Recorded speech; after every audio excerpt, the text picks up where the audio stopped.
jail. All my people right here, right now. Do you know what I mean? Yeah. It's the Oasis discussion, a band that we'll describe with the adjective divisive and put a pin in it there. This is the Cacophony Sessions. I'm Dan, nobody calls me Golden E-Pump Whittle, and I'm not shouting into the void alone for this one, because I do have some guests. We are joined by regular Kaka, well, at least I hope so, Tom. And we're also joined... I'm not letting you have a chance to talk to that, Tom, no.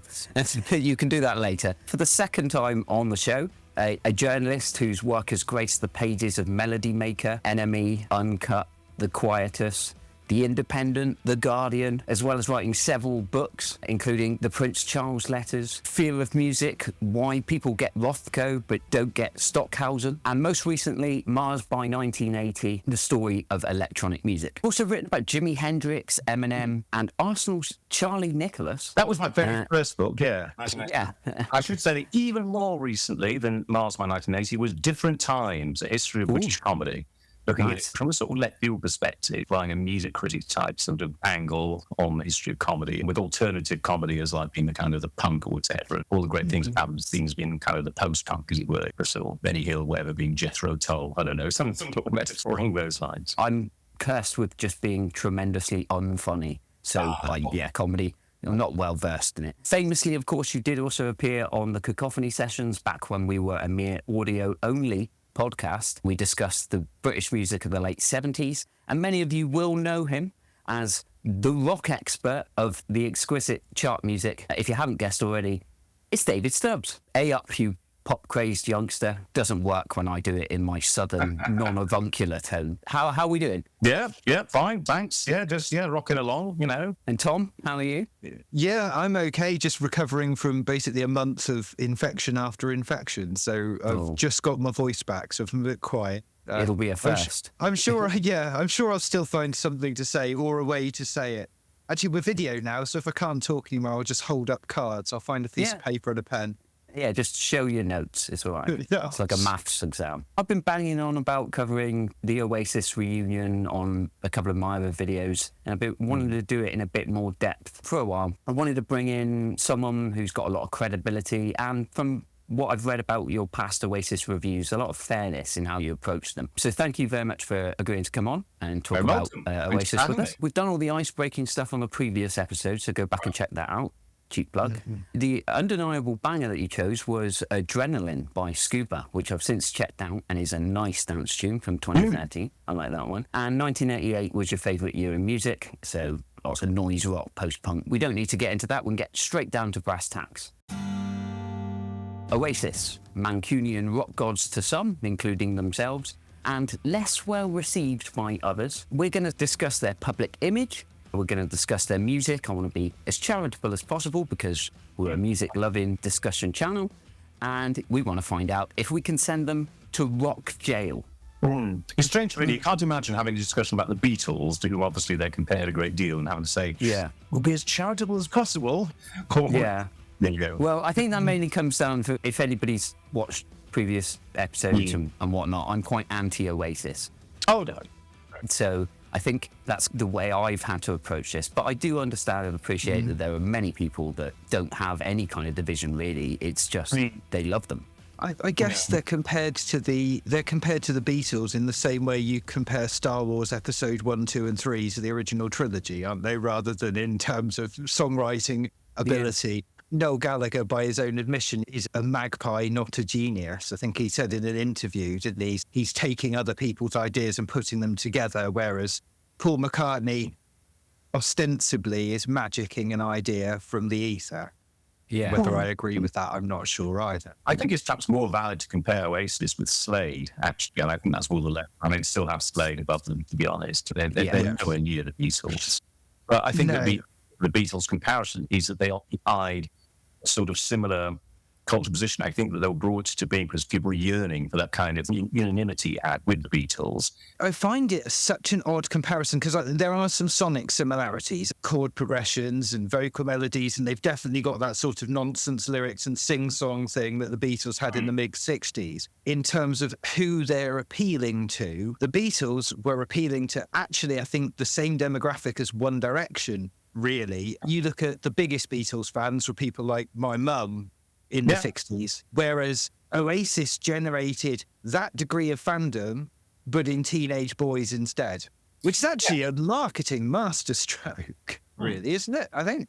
Yeah, that's absolutely right. Yeah, you're right. Now, One Direction is perfectly valid. They were a boy band. It's just they were a brilliant boy band, and they were self-authoring, as it were. But then there's the Beatles 266 and the Beatles 770, the Blue Beatles and the Red Beatles.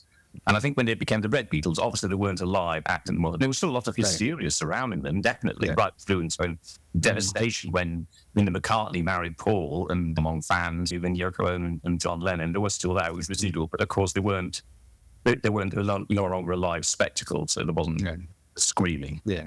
Musically, I much prefer the later period, I should add. That was just the best comparison I could come up with, which is why I've always found that Oasis and Beatles comparison a bit disingenuous. I think the closest with the Beatles is the B-side to Paperback Writer, the track Ray, and it's got that very scathing, cascading quality that you actually get with Oasis at their best. Yeah, they're an interesting band because, like the Beatles, I guess a comparison that I could draw would be how they simultaneously were counterculture and culture, almost. They were embodying territory of both.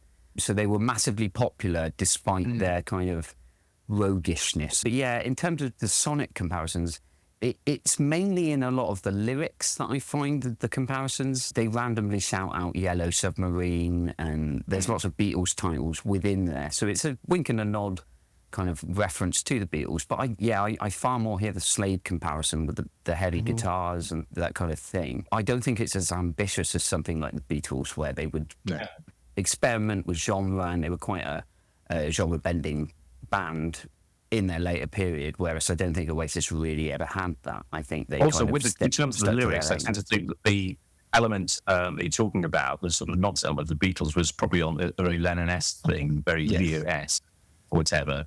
Whereas Oasis, like walking slowly down the hall faster than a cannonball, and I just think it was just incoherent. It's gibberish, largely, I think. Yeah. I find Noel Gallagher's lyrics often not great in that the words sound nice, but they don't mean anything. I was having this discussion with the singer from the band they're playing, and he talks about multiple different ways of writing songs, and one of the ways he will write a song, and I suspect this is how Noel Gallagher does it to a degree, is he'll just make noises over the top of the song that sound right, and then he'll put words in that sound like the sound that he made when he recorded it. And I'm certain that's how Noel Gallagher does it, because the number of like sentences that just don't make sense in there. But then occasionally he has a meaningful lyric, or a lyric with thought behind it. Because I was doing my research for this one today, so I had on like interviews with Noel Gallagher, obviously clean ones, while I was working in surgery, and he talks about the line "the brains I had went to my head" comes from the interview that John Lennon did in a hotel room like a couple of days before he was killed. Occasionally he's got these like really profound lines that he shoehorns in to something that otherwise is, I don't know what it's it's like that Samuel Johnson thing. Somebody sends him a piece of writing, and them. And then Johnson replies to them, "Sir, your manuscript is both good and original. However, the part that is good is not original, and the part that is original is not good." Yeah.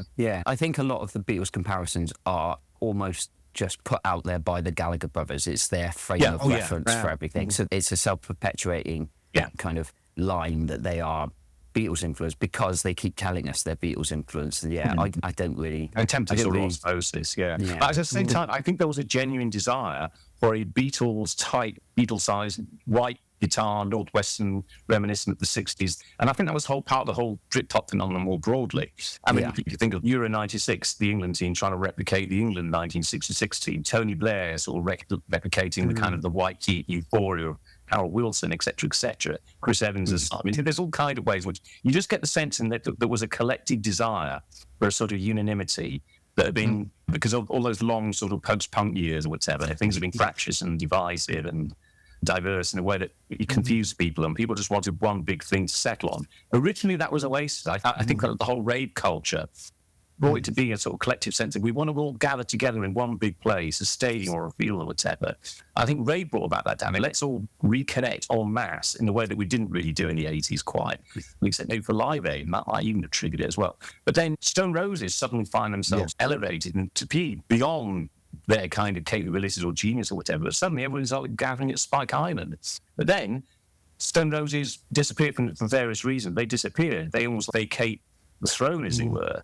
And Oasis then move up into their stead. They say, okay, well, if Stone Roses aren't really up to it or don't fancy it or aren't going to do it, then, all right, it's Oasis. I always felt it was like that with them. There was a desire, collective desire for an enormous group, preferably from the northwest of England, white guitars, and they fit the bill. Yeah, I think that they did definitely have a cultural impact. I think I've read recently, since the news of the reunion came out, there was an article in The Guardian by your chart music colleague, Simon Price. Yeah. I don't want to misrepresent him in any way, but essentially he says that they're a destructive force for culture. He makes very much the absolute the most negative possible case against only the late Neil Kulkarni, I think, would have matched him for vehemence. And I don't quite go as far as that. I agree with a great deal of it, but I just think there was an Oasis at a certain point where that does actually kind of survive, the early stuff. Yeah, there's clearly differing opinions on the band. The Guardian article provoked what I deem a bit of an Ouroboros, sort of a video on a YouTube channel called James Hargreaves Guitar, who basically tried to pick logical fallacies and things like that in Simon's argument, which was an opinion piece and doesn't need to be scrutinised like that. So I just thought that was a bit of a futile exercise. It came across as a bit hypocritical. But my stance on them, as people, I do think that there's an element of exclusivity with them. And I think that they could never be a cultural voice because they came across as so abrasive and rejecting of other ideas. And there's a few, you mentioned Neil Kulkarni, the late great Neil Kulkarni, and his Substack had a few great quotes from them that kind of really showed the person that they've always appeared to be to me. And I know it's public image, it's what they want us to know about, to convey a sort of hard man image at times. I think a lot of it is a bit put on, but there's some quotes in here about how they're anti-hip-hop. Noel Gallagher's quoted as saying, I fucking loathe hip-hop, despise it. I'm not having hip-hop at Glastonbury. Rather than just Glastonbury,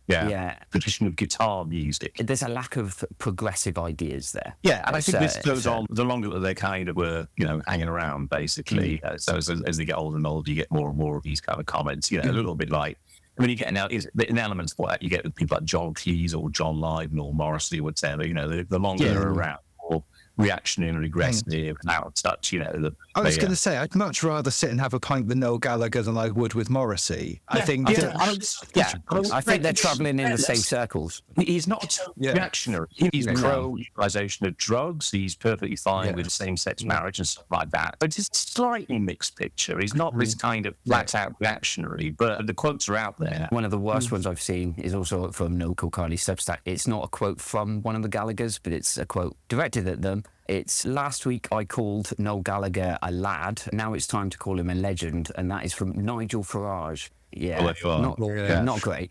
I think there's always been a stench of a lack of thought for what he puts out. It is applies to both of them. To somebody who like me, who growing up, I didn't really think of. I was a bit too young. Back in 1996 was when I was into the Spice Girls as a 9-year-old, so I didn't really pay it too much thought. And some of the tunes, they rolled along. I thought I enjoyed them, but it's since reading up on them and becoming more aware of these issues within society and looking at it from a more ethical perspective, there's something that I can't quite jive with. Very early on, in terms of dodgy comments, at the beginning of this slightly manufactured Blur versus Oasis thing, and he did just have this outburst and decided, so Damon catches AIDS and dies. AIDS. And he did immediately, and I think probably at that point it wasn't quite so big that he could say that with impunity or double down on it. He retracted it fairly quickly.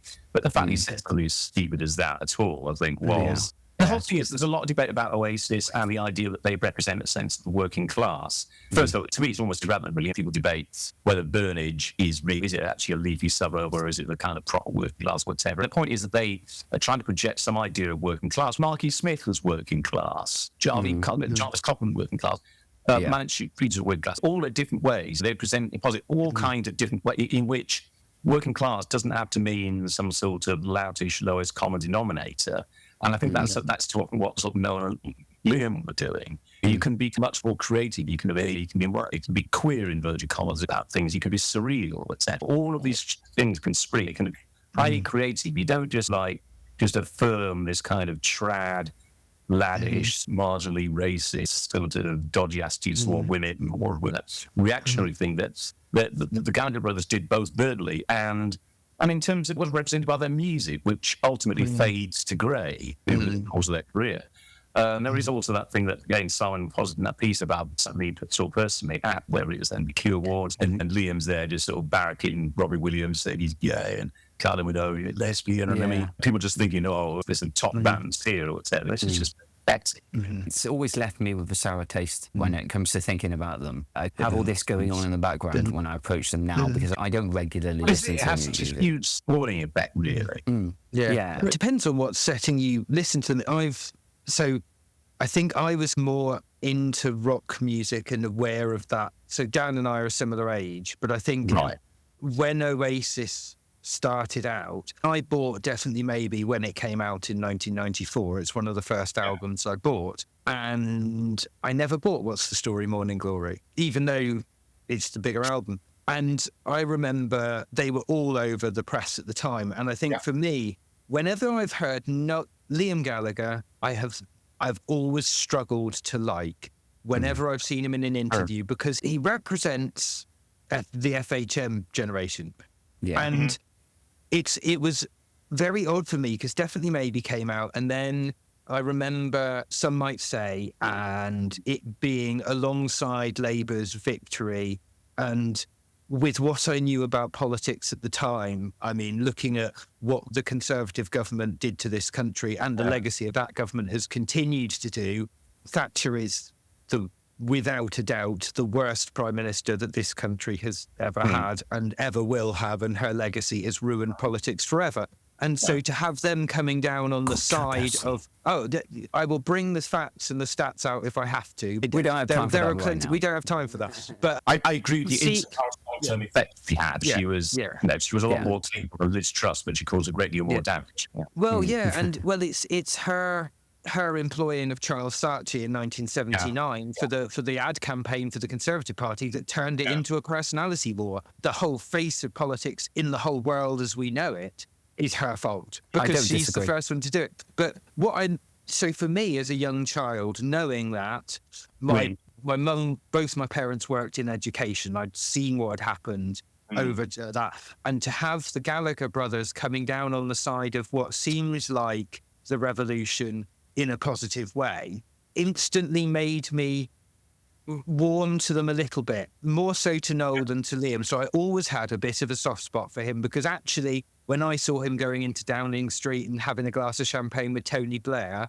I thought this is a musician on board with a cultural change that I want to happen. And then you hear Noel talk about his own music. It may be a performance, but it feels genuine, and he is quite open about his own failings. He's not, his ego doesn't spill off the camera like Liam's does. And yes, he's made some stupid comments, but he is actually, when it comes to guitar music, for example, he's got some very strong opinions, but he does have something to say that's often worth listening to. I've gone through phases with the Gallagher brothers so 1994 to 1997, I didn't like the treatment of women. Retrospectively, I don't like it. I don't like the kind of the dismissiveness of anything that isn't the guitar music. But I did like where they stood politically, and I think that warmed me to them to a degree.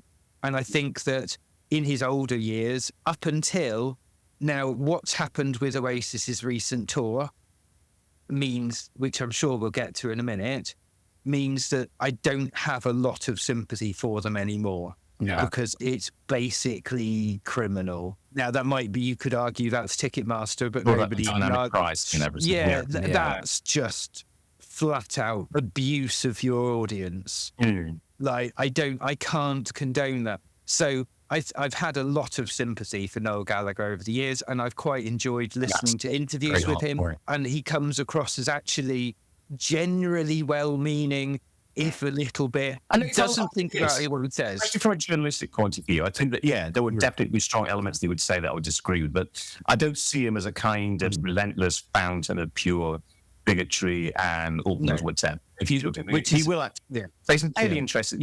As an interviewee, and I've been a lot of people over the years, I would just generally rank him as probably as one of the better ones in terms of giving decently fluent, interesting copy, obviously marred by the odd awful, stupid thing, whatever. Certainly, I agree with that. Just to get back to what you were saying before about, you were talking about some might say, and then political change. Well, now, some might say was about 1995, I think. So it's a 1995. couple of years before. In 1997. No, but the point is that having lived through at that time, everybody was aware that from basically about 1992 onwards, Tories were a dead government walking at this kind of this whole hideous sort of interest rates hitting 14, 15%. But ironically, then the economy actually was pretty prosperous under Ken Clarke and doing pretty well. And that was a period in which that sort of sense of slightly cocky euphoria and we're a spring in our step, a pound in our pocket, actually developed under the economic circumstances of the late Tory government for about 94 to 97.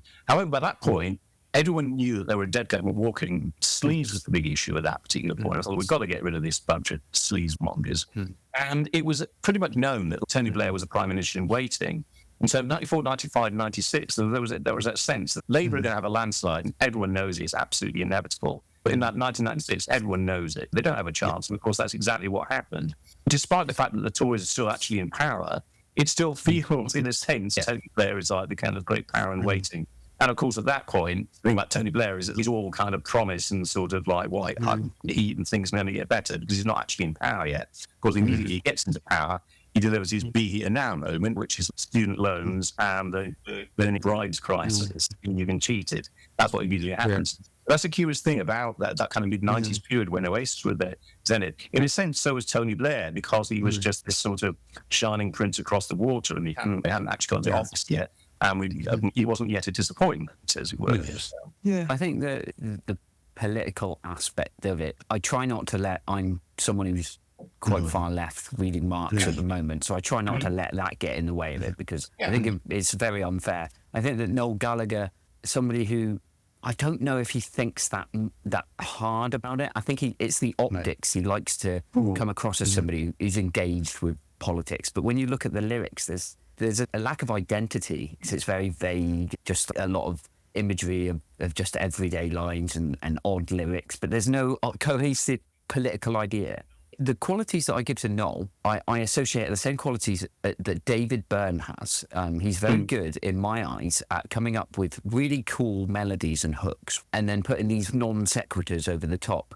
I think they probably write songs in very similar ways. But I get a lot out of David Byrne's music because it's a more avant-garde, a bit more off the wall, a bit more stream of consciousness, whereas I think of Noel Gallagher's is trying to...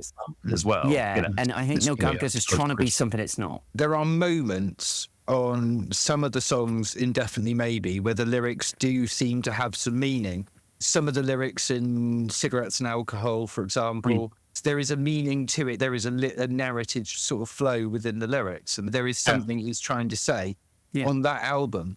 But I have a feeling that if we look at it from a commercial standpoint, making music that doesn't say anything has always sold more evenly across demographics. You look at the artists that are massive at the moment, a lot of the time what they're singing about isn't that meaningful either. Yeah, and so and pop music, isn't it? The music that Noel Gallagher's listening to, Noel Gallagher is writing lyrics the way he thinks a pop song is written, not to say something. He's writing a song because he wants to play music, not because he wants to say anything political. Because I think if he wants to say something political, I think he can. There are moments where he has done. It's a little bit blunt, and I don't think they'd have achieved anywhere near the level of fame they have if he had tried to do that. So I think it might be a deliberate avoidance of putting political things into his... There's absolutely, there's a kind of a vagueness, really. And to be honest, I do like some Oasis songs, and they're just as incoherent as the ones like the least. It's almost like Oasis is not so much going through a sort of line-by-line analysis or seeking out little pearls of pertinence or anything like that. it's elusive. And really, with Oasis, overall, it's about signification. It's about the whole sort of bundle, really, of that, really, rather than attempting to decipher their lyrics, whatever. Yeah. Which I just think they're just, there is I think you're right, they are a bit nebulous. And I think that's deliberate in lots of ways. Things don't really follow on. And yet somehow this Oasis thing emerges, which is, I guess I think that's the key to it. I mean, they're extremely successful, for better or for worse. Yes. And I think that it hadn't been them. I think there'd been somebody else. I think that their success, they may not have the success they've had if Stone Roses had like doggedly stuck around and knocked out 2 or 3 more albums in the early 90s. That may have meant that they occupied the throne and that there wasn't room for Oasis. That's sort of my theory. Yeah. Or maybe if the Verve's first album had been better. Well, it can't have been any worse than their second album. I was a huge fan of the Verve. They were Verve.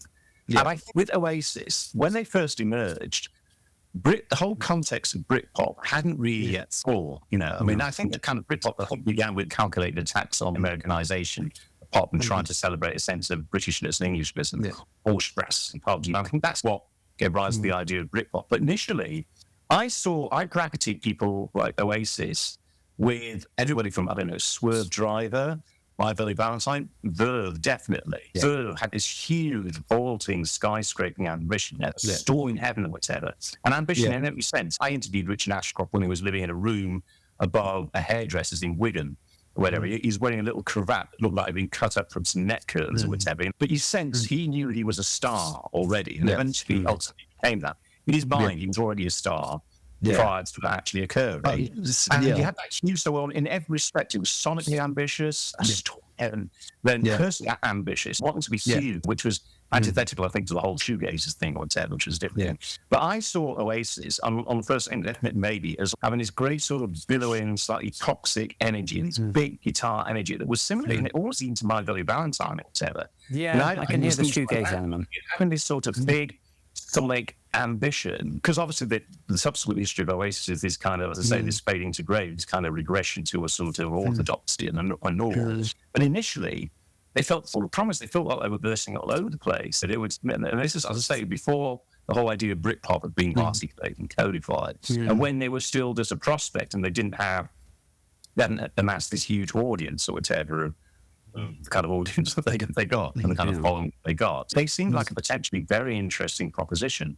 And while I agree with you about Liam being like far less interesting than we had to talk to the two and far less he'd want to have a drink with, I always felt that his voice was the most effective weapon. The best aspect of Oasis was his voice, that particular tool. But yes, that's what, initially I thought very positive about Oasis. But like I said, where it looks good like Swerve Driver and perhaps just staying on that scale at that point. Yeah, I tried to be as fair as possible to them when I've gone back, because I've listened to Definitely Maybe, What's the Story, Morning Glory, and Be Here Now.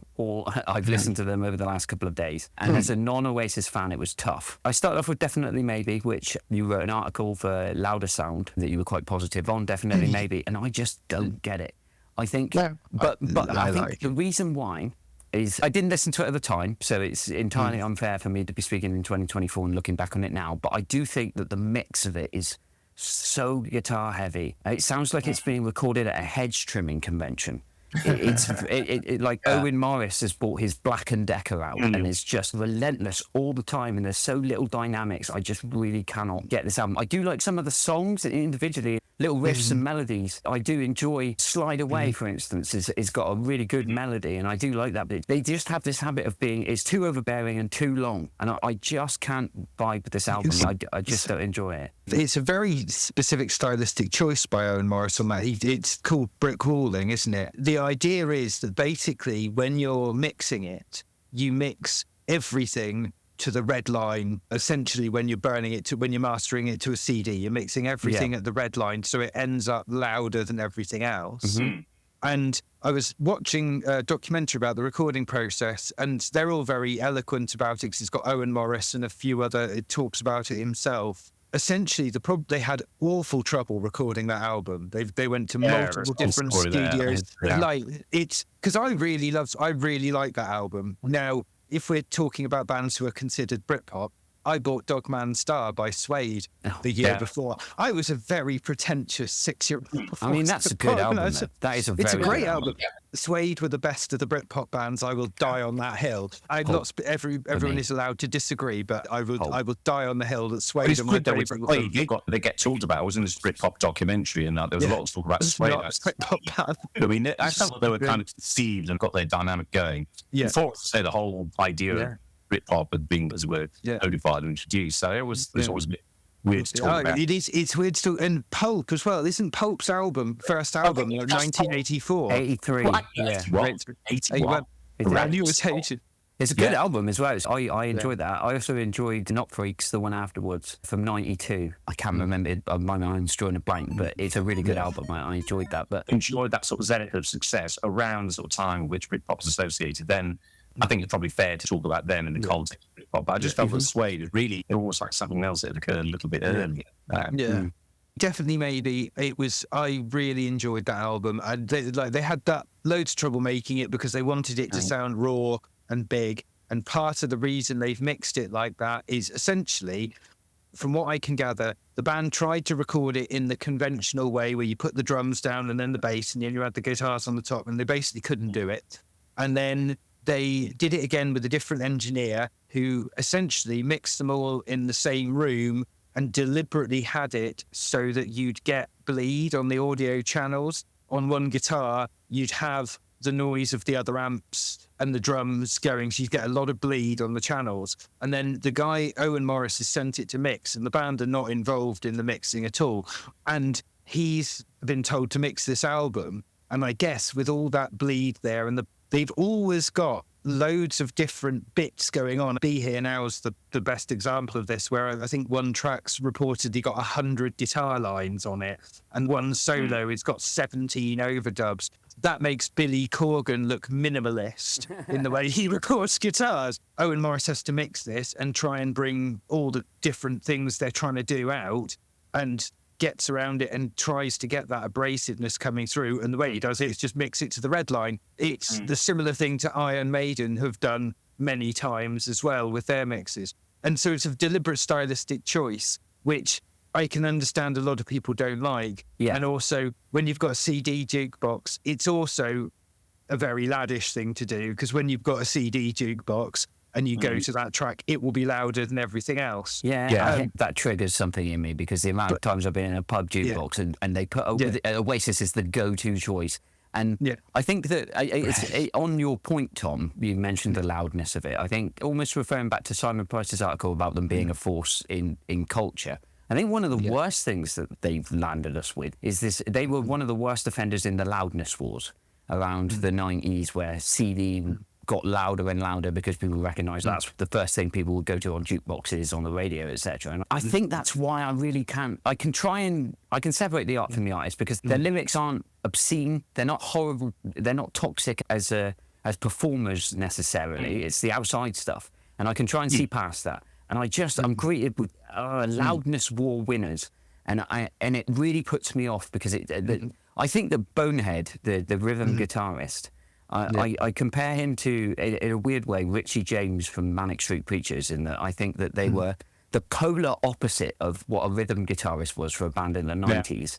Richie James is providing all these ideas and lyrics, but very rarely plays anything, whereas Bonehead is not really contributing any ideas, and all he does is just make extra layers on songs that don't need it. The music's not good enough to see past all the abrasion for me. I think it's just this whole Loudness wars thing as well. Then maybe it's an interesting point, because I mean, you think, like we talked about, people talk about the objectionableness, and people refer to the casual racism, sexism, referring to this like Jay-Z and having rap at Glastonbury. And that's, he said something else about women being too woke and too strong or whatever. And he says all those horrible things, but that's something he said in an interview, and he said he wants to get his kids in a headlock and say, don't worry, don't, he's had this terrible thing about wokeness and white women are too assertive for his liking. But you don't get it. It's not like heavy metal. It's not like Lick My Luck or whatever. All the kind of stuff. It's not like lyrics sort of like striking explicit sex. It's not like Guns N' Roses, 100 Million, where you got the N-word, stuff like that. We've talked about them earlier on. It's just this almost like big, nebulous, ultimately grey, overbearing presence just for its own sake, really. And that's the problem, really. And the whole connotation to Oasis, the signification, just meant that ultimately they gathered this very laddish, sort of predominantly white audience, and they seem to symbolize and embody all of the kind of the worst excesses of the mid-90s, all that kind of empty euphoria, the retrogression, the conservatism, the maleness, the whiteness, the lattice, all these kind of things all come as a piece, even though they weren't specifically singing about any of these things or celebrating any of these things. It was just what they were. I read your review of What's the Story, Morning Glory from Melody Maker back in 95, which I will link in the comment section below if anyone's interested in reading. And you referred to how you preferred Definitely Maybe, essentially, because of it was about the highs, the band The Highs. And I think that one of the things that and this is purely personal opinion, I just don't see their highs as being highs. I just see them as kind of, it's because I don't identify with them, and that is such a narrative in music. The thing is, you would have come back to those early albums in the light of everything they became. When I was listening to those things, they had yet to become all of that. So there was a sense of great hopefulness when I was. And even with What's the Story, Morning Glory, it's basically it's a mix. There are things that I do like on it. There's 2 or 3 things I really like on it. Some might say, and I think that contains all of that sort of vaulting, wonderful, slightly toxic ambition, would say, and that sense of hopefulness and potential euphoria after kind of years of political whatever misery, would say, a bit sense of sort of ambition, and also ambition for what rock could be, that the largeness that rock could assume, which is a big thing that me and people like me and Simon Rams have been talking about through American rock, Husker Du, through to Big Black, and then all these kind of people. So it felt of a piece with all of that, and My Villa Band's like, hey, okay, and it felt a little bit of a piece with that. Let's pump some of that into the system. And that was fine, but then it was the lethargic moments that really disappointed me on What's the Story, Morning Glory. And I just think, this is perhaps the sort of a sign of a group that is limited in its capabilities, is that when they slow up, they're not very interesting at all. Yeah. They're all right, but they've got a bit of velocity and energy and like billowing guitars like Dry Ice or whatever. But when all that fades, when it all comes down and then you get to the slow ones, it's poor. Now, it still mystifies with this day just what a huge kind of piece it has in this sort of Bosca Firmament or whatever it is at the time. I just thought it sounded like Krusty the Clown or something. And also, there's the irony of Kate is a borrowing George Harrison Wonderwall. Think of like George Harrison's sort of hopes and ambitions and instrumental desires on Wonderwall in contrast with this Busker's dirge. That was ironic in itself. There were other things. She's electric. And again, coming back to the part that is good is not original, part that original is not good, there was the track that had to be taken off because it was so obviously a rip off of Stevie Wonder's Uptight. Yeah, on the original one, it's Step On. Step Up or Step On. Step Out, something like that. But they had to remove it because it's so obviously a gross plagiarism. And I sense at this point, and the last 3 lines, the last line I think in my review is just, they sound knackered. And I think by that point, it just meant that I think that we've got all we're going to get basically from this particular entity. And then, of course, Barger is thinking of that side of the review and saying, I think David Stubbs must have everybody's face now that they've become this massive. I don't give a shit about how big they can. That doesn't invalidate my judgment. Certainly, 100% stand by it. Practically, you've been proved right. It's actually, and it's that. Whether they get big or all kinds of rubbish. That's not something that will modify my opinion just because. The Crazy Frog was massive. I don't, and artistically, I think it's weirdly the B-sides in the What's the Story, Morning Glory era are very strong. Acquiesce, my favourite. The Master Plan. My favourite song Wherever, is from, is it called? Whatever. Yeah, that's Whatever, that's a decent song. That was in my shortlist for my favourite ones. It was a non-album single between the 2 albums. My favourite Oasis song is probably, some might say, but I still have a bit of a problem in the mix of it because it's the one track on What's the Story, Morning Glory that sounds like Definitely Maybe. It's even got the old drummer on it, Tony McCarroll, and I much prefer Whitey as a drummer, although I don't think either of them are very good. The songwriting on Some Might Say, it's got a really nice hook. Liam sounds, and I've got this here because I do want evidence that I have said something nice about Liam Gallagher. His voice does sound, it's heavily produced, but it does sound a little bit like Mark Chadwick from The Levellers. I don't know much about The Levellers, but that song Beautiful Day is a tune. And by this point in the album, I started to forget what tunes sounded like. But What's the Story, Morning Glory is my favourite Oasis record because they try a couple of different things and it often goes on too long, but I think that they were trying something different and then reverted to type on B&R. Prior to the album, I had reviewed Some Might Say as just a single before I actually heard the album, and with Acquiesce as like B-side. And I was just like this kind of scalding, scathing, or spinning quality of bursting out of the bands, would say. So it's exceeding orthodox expectations of indie rock songs, or whatever, and the wedding present or whatever. It's this kind of huge thing, and it's just like spitting beyond the kind of the norm and potentially drenching people's lives or whatever. I really liked all of that, or I felt all of that off it, which is just ironic then, considering that what ultimately you get with Oasis is a sense of that they somehow trigger a sense of like cultural regression, basically. Following What's the Story Morning Glory, they almost became their own tribute band, didn't they, on all their own later records? I mean, for interesting. I had no fun listening to Be Here Now whatsoever. No. But I do have quite a bit to say. Tom, you went to the same school as me, and we always had a teacher. And one of his catchphrases was, I'm not going to name him. He's probably in his 90s now. He's not going to listen to this. But he always used to say, empty vessels make the most noise. Now, we joined secondary school in 98, and I always just thought it was an odd catchphrase to have. But I'm now starting to think he might have spent the summer of 97 listening to Be Here Now by Oasis, because it's just clangy and overbearing and just long and massive and says absolutely nothing about anything. I really don't like this album. Yeah, I think that they do come to believe in the idea that they are this kind of new Beatles, or they are on a kind of par with the Beatles, and they are on that kind of level. And it's almost like they've attempted to try and get into that sort of Strawberry Fields Forever sort of Sergeant Peppery phase, and they've got nothing. They're knackered. They've exhausted all that they could really potentially do. There is a story, I don't know if it's, I'm not quite sure what it is, a Future Sound of London. They take I think this is almost this idea that they're going to go into their post-Strawberry Fields, they're going to the next evolutionary phase that the Beatles obviously did post-66, 67. And they, I don't know, embrace all kinds of things, whatever. And Noel would expand his creative palette, the usual orchestration, electronics, etc.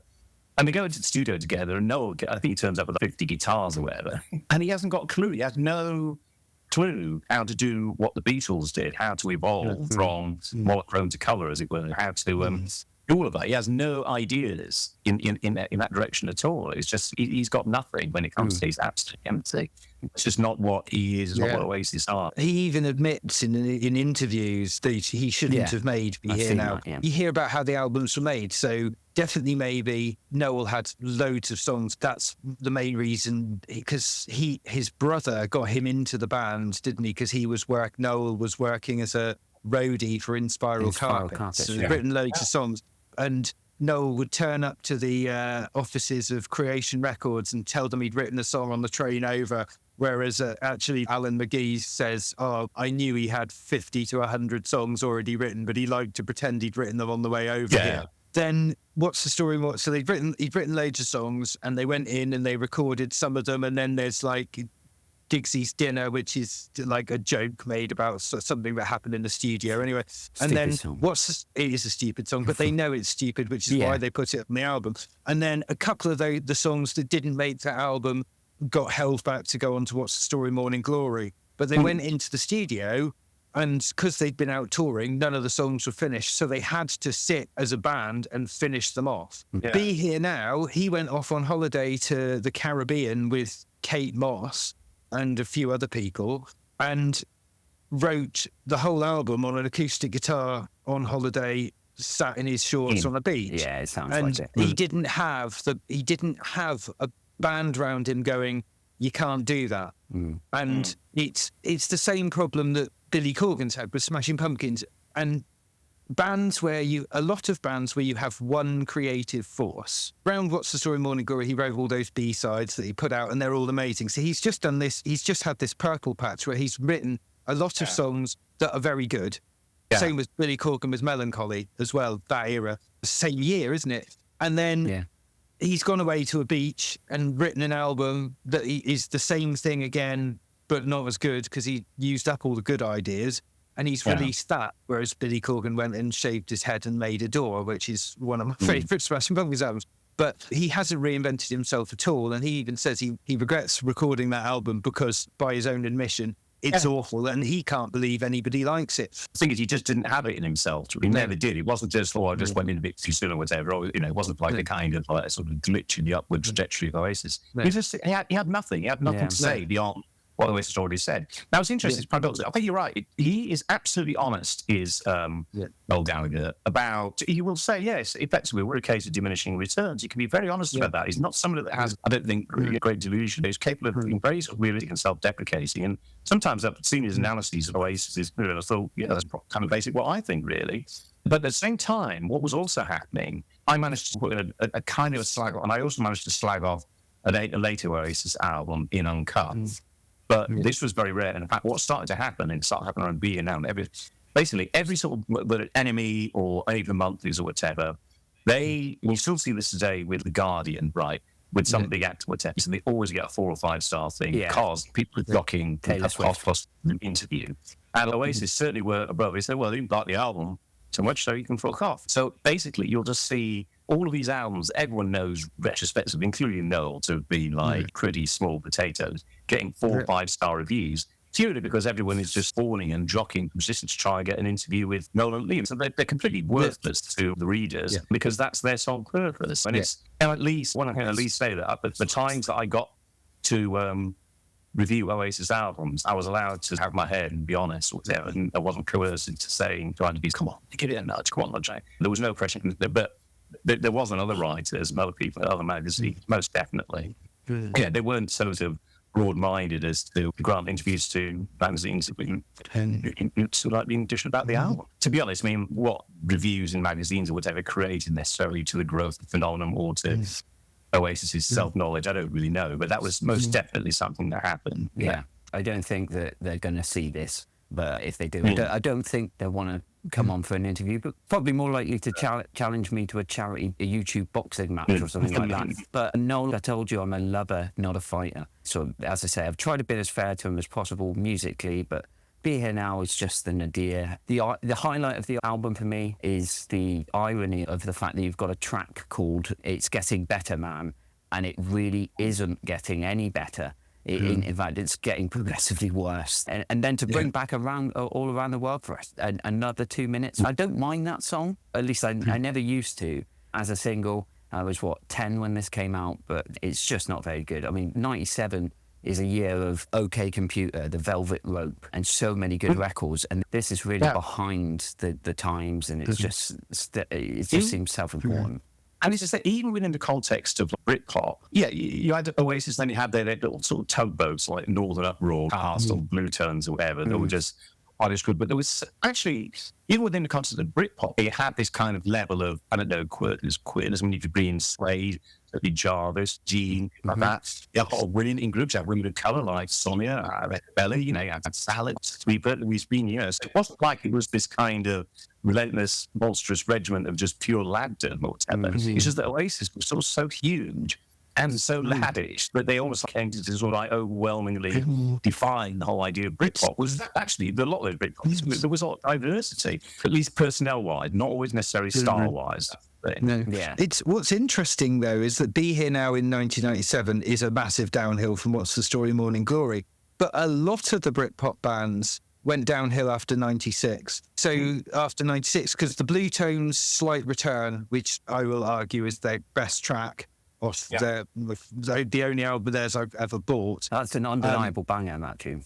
The Slight Return by the Blue Tones is an undeniable banger, absolutely. But that was the best thing they ever did, I think. I don't think they ever came close to that. No. I don't think the Charlatans ever did as well as Some Friendly, and that's earlier, again, that's 93 or 94, isn't it? And then Sway's coming up, which would have been 95 or 96. That was probably their creative peak. I think Dogman Star's their creative peak. Bernard Butler was still coming up coming up's their popularity peak, and then Head Music afterwards isn't great. And so Be Here Now, I think, just symptomatic of a Britpop scene in its entirety that's going downhill.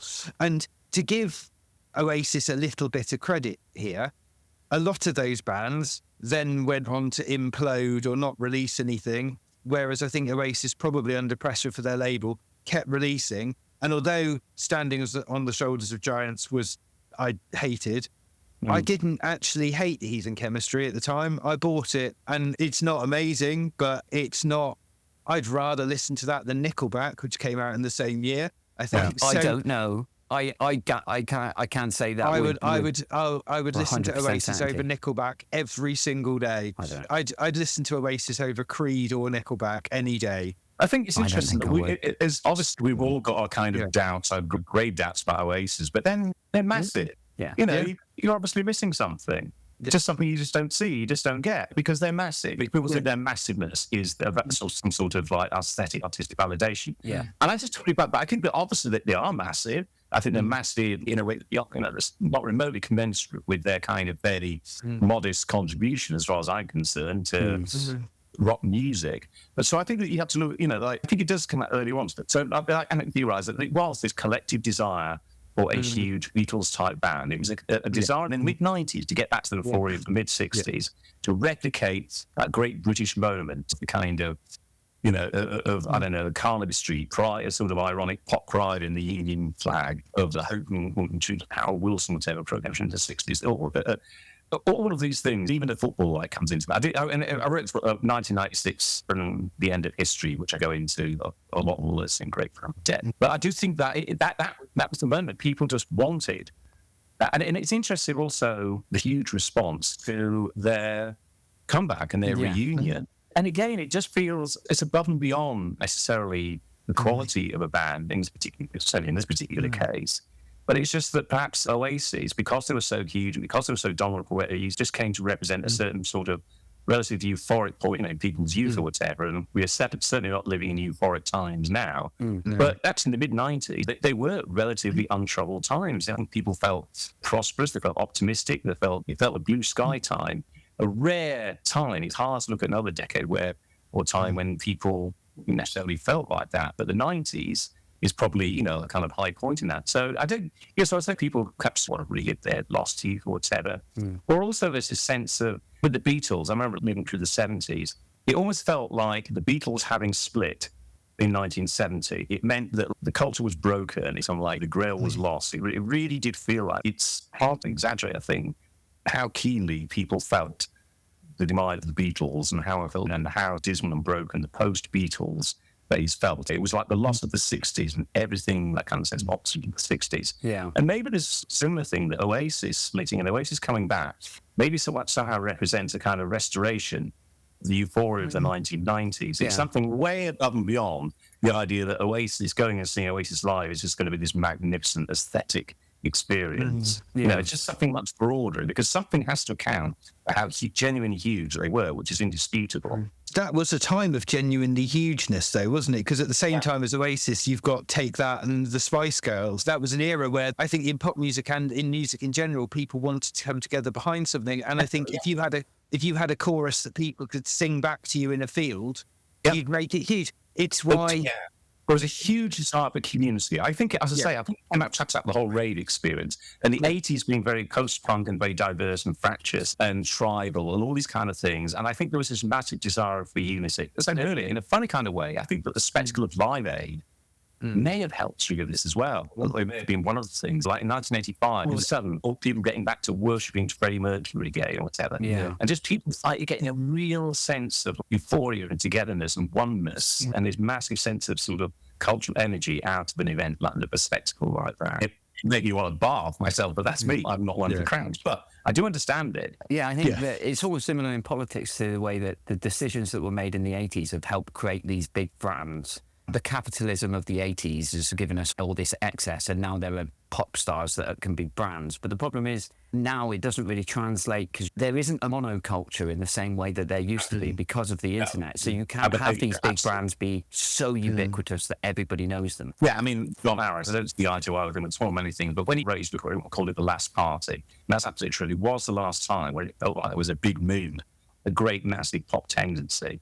And there's been nothing like that. And then if we talk about fractures of the 1980s, everything is just so granular and diffuse these days. It's almost like everything's happening all at once. The idea of some sort of big movement, that's extinct, really. And I think that might be another reason why we just want to get more press. Then one huge Oasis. I think it's quite important for us to be a little bit careful about these things, because actually you could easily argue that Taylor Swift over the last 10 years to teenagers has been every bit as big as Oasis was to teenagers in the 90s. I think it's because it isn't marketed at us. I think sometimes we miss it. I was at work and I worked with nurses in their early 20s generally.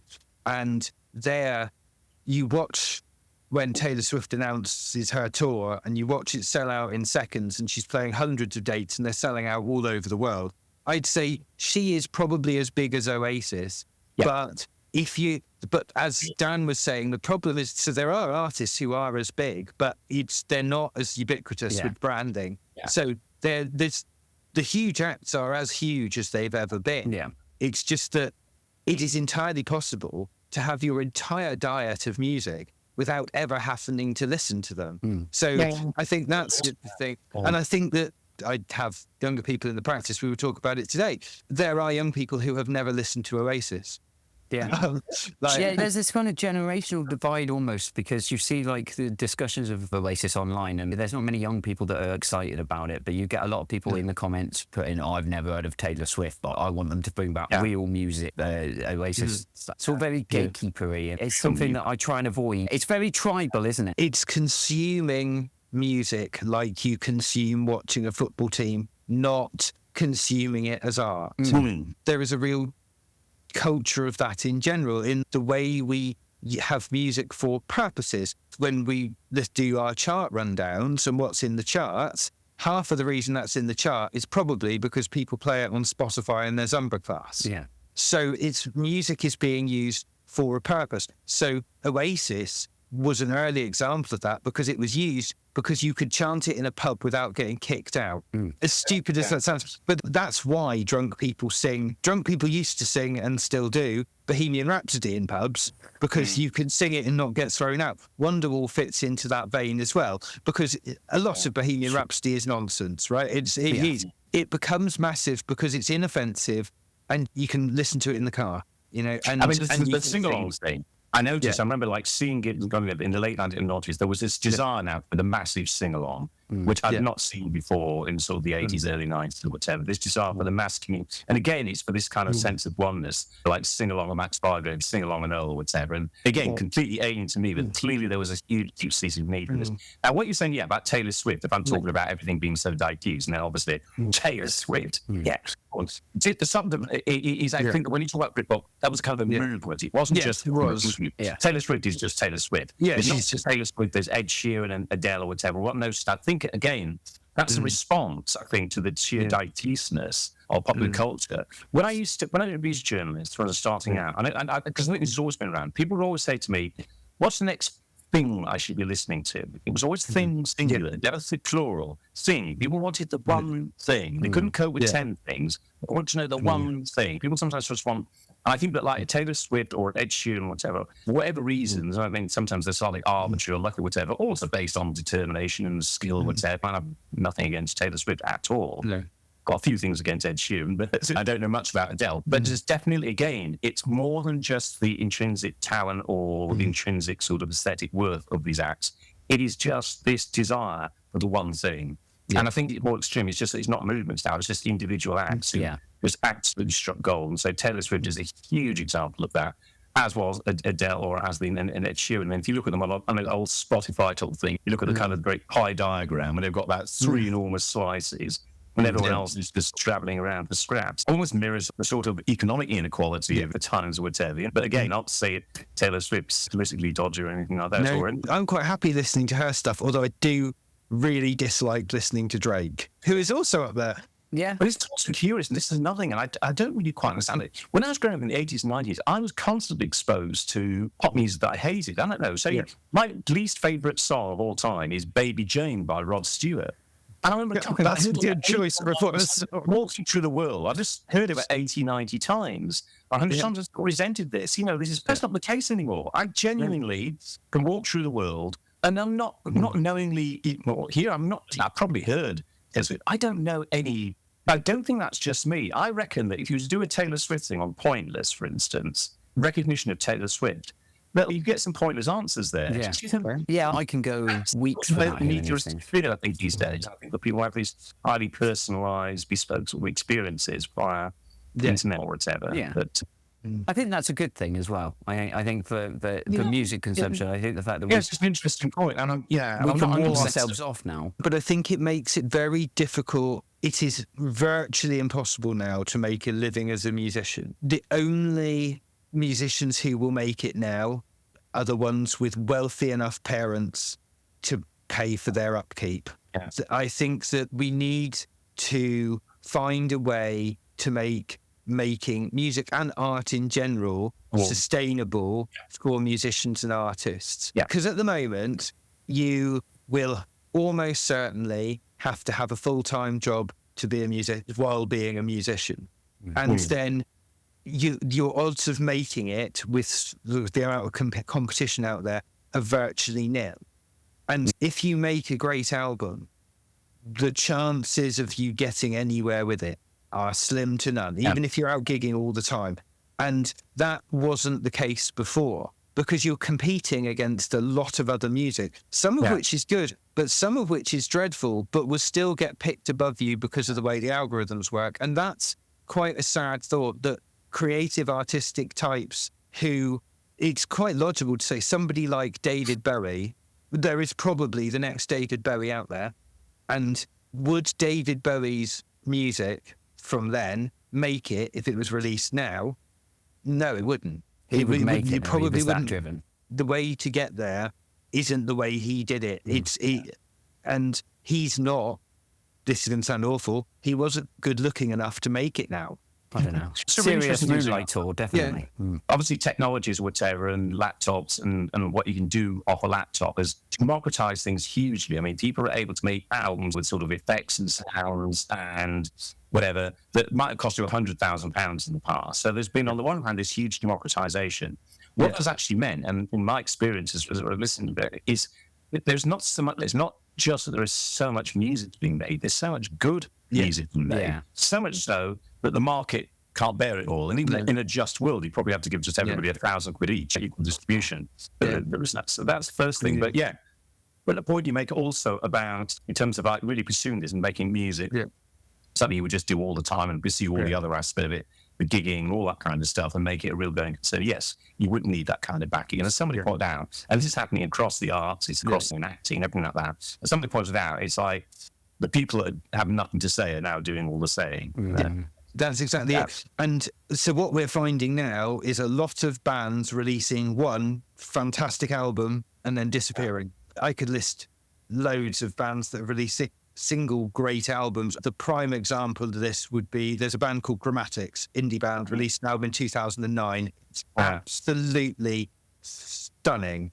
There are so many more things to hear. There's such a quantity, though. There are tens and hundreds of people who are probably making sure things, hitting the mark. That's also, I think there's two problems. But then the people, I don't know, like I say, eventually progress to the extent that they can gig and devote all of their time just to doing nothing but make their music. Like I say, that's become the sort of preserve of the wealthy. Is rather saddening there. But how do Oasis fit back in then? Because obviously they're back.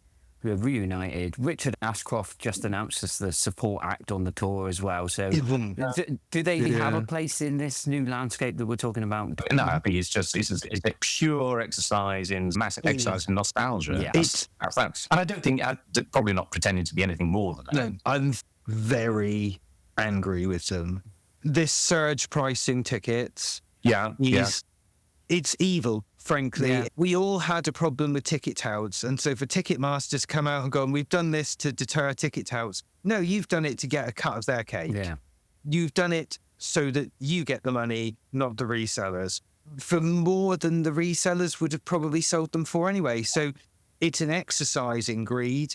And it's something that I would have hoped that artists would be above, or at least coming out and condemning. And the fact that, now I know that we're in a cost of living crisis and that affects everybody, but Noel and Liam don't exactly need the check unless they've had unless they're financially Noel might, because really I have a real problem with that surge pricing. I think that in some ways I don't mind because it's Oasis, because they're not there to pick up new fans. They're not looking for a teenage kid. They're appealing to people. Yeah, they want to rinse the same people they rinsed back in '96. Yeah, they're appealing to people who are now in their mid to late 40s, early 50s, who probably do have the disposable income to go because they'll go there instead of going on holiday abroad. So for carbon footprint, maybe that's better. Make them spend their entire holiday fund. No, they weren't thinking of that. But if they had been, I'd probably be a bit more accepting of it. So they are appealing to people who've got the disposable income. On the one hand, you can condone it and go, it's not a show for kids, it's a show for predominantly grown men with a drink problem. Sorry, I'm not. I had no. I'm not along there then. No, We'll all be there. I had no interest in going. No, me neither. It just seems such an evil thing to do, to almost deliberately put any art, out of reach of people. Paywall it. Yeah. Feels wrong. Well, I think basically it's morally feeble on their part. They could perfectly sort of do, and there's other artists, even Coldplay have made some sort of stuff to this. Paul Heaton is right. This is one of the quite interesting things, really. I mean, about linked to like people's kind of artistic morality and how good artists they are sometimes, or people's artists.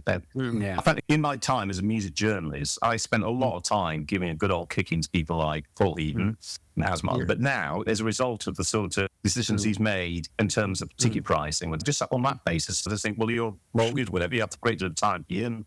And I think that is worthy of great praise. I mean, Paul Weller, I spent a lot of time kicking Paul Weller, one of the very few artists that stood up and attempted to take a stance about Palestine or whatever, and actually displayed the Palestinian flag.